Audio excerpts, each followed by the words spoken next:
10వ తరగతి తర్వాత నెక్స్ట్ వాట్ అంటూ ఒకవైపు విద్యార్థులు మరొక వైపు తల్లిదండ్రులు ఆందోళనకు గురవుతూ ఉంటారు.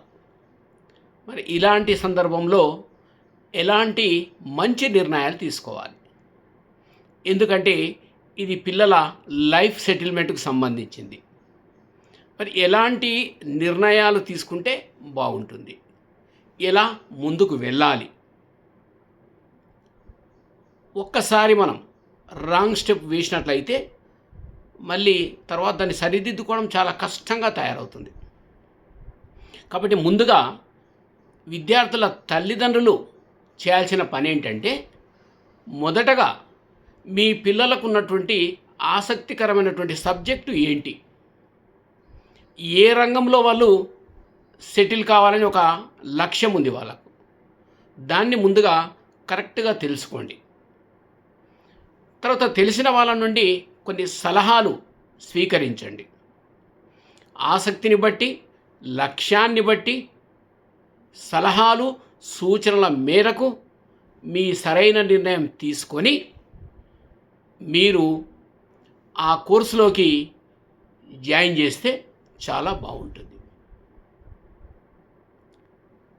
10th క్లాస్ తర్వాత మనకు చాలా రకమైనటువంటి కోర్సెస్ ఉన్నాయి. అంటే దాంట్లో ముఖ్యంగా సబ్జెక్టు పరంగా వచ్చినట్లయితే సైన్స్ కావచ్చు, ఆర్ట్స్ కావచ్చు, కామర్స్ కావచ్చు, డిప్లొమా కావచ్చు, వొకేషనల్ కూడా కావచ్చు. ఎందుకంటే మన వొకేషనల్లో కూడా ఈ రోజుల్లో టెక్నికల్, నాన్ టెక్నికల్ ఉన్నాయి. ముఖ్యంగా ఇక రాబోయేటటువంటి కాలంలో మీ అందరికీ తెలుసు, అది వింటూనే ఉన్నారు, అది AI, ఆర్టిఫిషియల్ ఇంటెలిజెన్స్. మరి ఇలాంటి యొక్క కోర్సుల్లో దేనిలోకి వెళ్ళాలనేది ముందుగా పిల్లల నిర్ణయం తీసుకోండి. ఇక సైన్స్ విషయానికి వచ్చినట్లయితే సైన్స్లో మరి MPC అని, మరి BIPC అని, ఇక MBIPC అని, MEC అని, అంటే దాంట్లో MECలో కొంచెం మళ్ళీ హ్యూమానిటీస్ వస్తుంది. సో మరి సైన్స్ పరంగా పూర్తి చేసినట్లయితే ఫ్యూచర్లో దేంట్లోకి వెళ్ళొచ్చో తెలుసు మనందరికీ. అది ఇంజనీరింగ్ కావచ్చు, అంటే సైన్స్లో మ్యాథ్స్ వాళ్ళైతే ఇంజనీరింగ్ వైపు వెళ్ళొచ్చు. అదేవిధంగా BIPC వాళ్ళైతే మెడికల్ సైన్స్, దాని మెడికల్ వైపు వెళ్ళొచ్చు. లేదా పారామెడికల్ ఉన్నాయి. సో ఇలాంటివి అనేకమైనటువంటి ఉన్నాయి సైన్స్ పరంగా వెళ్ళినట్లయితే. కానీ మీ విద్యార్థులకు లేదా మీ పిల్లలకు వేటిపైన ఆసక్తి ఉందో ముందు కనుక్కోండి. ఆ సైన్స్లో కూడా మ్యాథ్సా మరియు మామూలు సైన్సా, అది తెలుసుకొని అది ముందుకెళ్ళాలి. తర్వాత నెక్స్ట్ ఆర్ట్స్ విషయానికి వస్తే మనందరికీ తెలుసు, మరి CEC అంటాం. అదేవిధంగా హ్యూమానిటీస్లో HEC కూడా ఉంటుంది ఆర్ట్స్ విషయము. నెక్స్ట్ కామర్స్లో నెక్స్ట్ ఫ్యూచర్ ఏముంటుంది మనకంటే BCom, BBA, MBA లాంటి కోర్సులో వెళ్ళడానికి మరి అది CEC కూడా, అంటే BCom CEC తర్వాత మనం BComలోకి వెళ్ళవచ్చు కామర్స్లో. ఇక నెక్స్ట్ డిప్లొమాలో ముఖ్యంగా దాన్ని పాలిటెక్నిక్ అంటే దాంట్లో సివిల్ ఇంజనీరింగ్ కావచ్చు, మెకానికల్ ఇంజనీరింగ్ కావచ్చు, తర్వాత ఇన్ఫర్మేషన్ టెక్నాలజీ లాంటి యొక్క కోర్సులు కూడా మరి డిప్లొమా ద్వారా ఉన్నాయి. 10th క్లాస్ తర్వాత డైరెక్ట్ మనం పాలిసెట్ అనేటటువంటి ఒక ఎంట్రన్స్ ద్వారా మన దీంట్లో మన ప్రవేశాన్ని పొందే అవకాశం ఉంది. కాబట్టి డిప్లొమాలో వెళ్ళొచ్చు. వొకేషనల్ కూడా ఈ మధ్యలో చాలా వొకేషనల్ కోర్సెస్ ఉన్నాయి.